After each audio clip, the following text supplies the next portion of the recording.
Hey, salut à tous et bienvenue dans F3K Review.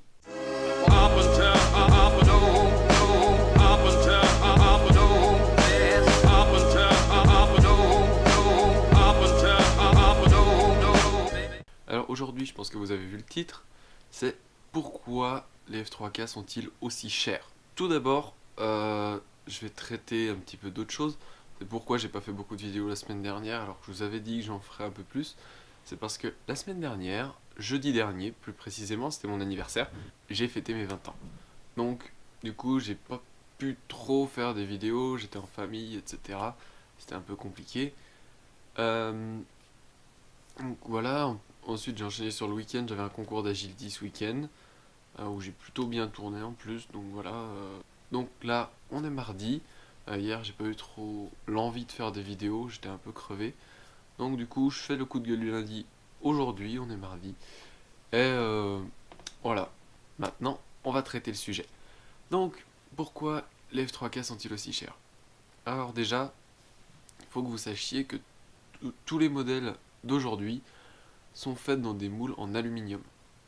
Un moule en aluminium, ça coûte au minimum, donc l'aluminium en lui-même, environ 6000 euros. Il y a 6000 euros d'aluminium. Ensuite, il y a le fraisage. En fonction de la société de fraisage à laquelle vous allez demander de faire le moule, donc de fraiser avec les fichiers que vous leur aurez donnés. Déjà, il y a tout ça à créer. Il y a toute la modélisation en 3D qui prend du temps. C'est des gens qu'il faut payer.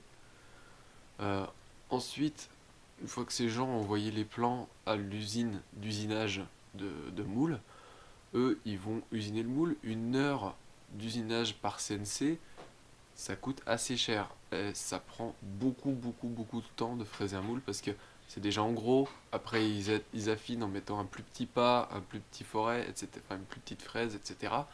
Et ensuite, il y a des heures et des heures de polissage à l'atelier. Donc, en général, que les fabricants font. Ensuite, pour chaque modèle individuellement, il y a le prix du carbone. Faut pas oublier que 1 mètre carré de carbone aujourd'hui, du Carboline, c'est entre 80 et 100 euros en fonction de la cote du moment. Donc c'est très cher, sachant qu'il faut au moins 1,5 m par aile.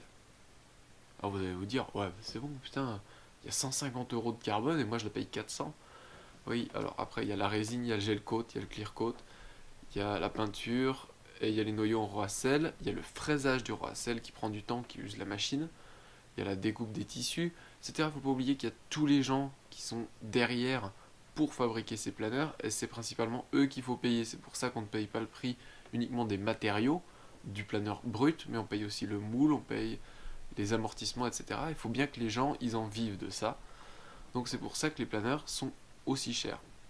Regardez par exemple le prix d'un Maxa en F3J, c'est presque 2000 euros la machine, sans cerveau. Alors que c'est une aile creuse, hein. Il n'y a pas de noyau Roacel dedans. Voilà, dans l'absolu, il y a un peu plus de matériaux, mais c'est 3 fois et demi plus cher qu'un F3K. Alors qu'il n'y a pas 3 fois et demi plus de matériaux dans l'absolu. Donc voilà, ce que je voulais vous dire, c'est les planeurs aujourd'hui sont chers, d'une certaine manière, mais c'est aussi pour payer les gens qui les font et pour pouvoir faire vivre cette discipline. S'ils n'étaient pas là, on n'aurait pas de nouveaux planeurs. Donc si le prix des modèles augmente, c'est normal, il y a de plus en plus de temps d'ingénierie dessus. Ça, faut bien que vous le compreniez. Comparé à un Blaster 3, il y a beaucoup plus d'ingénierie sur les profils, etc. Ils cherchent, ils passent des heures et des heures et des heures et des heures. Donc ce serait pas étonnant que le prix des modèles augmente encore. Donc voilà. Donc le prix des modèles, oui c'est cher, mais la qualité que vous avez derrière aujourd'hui, c'est irréprochable.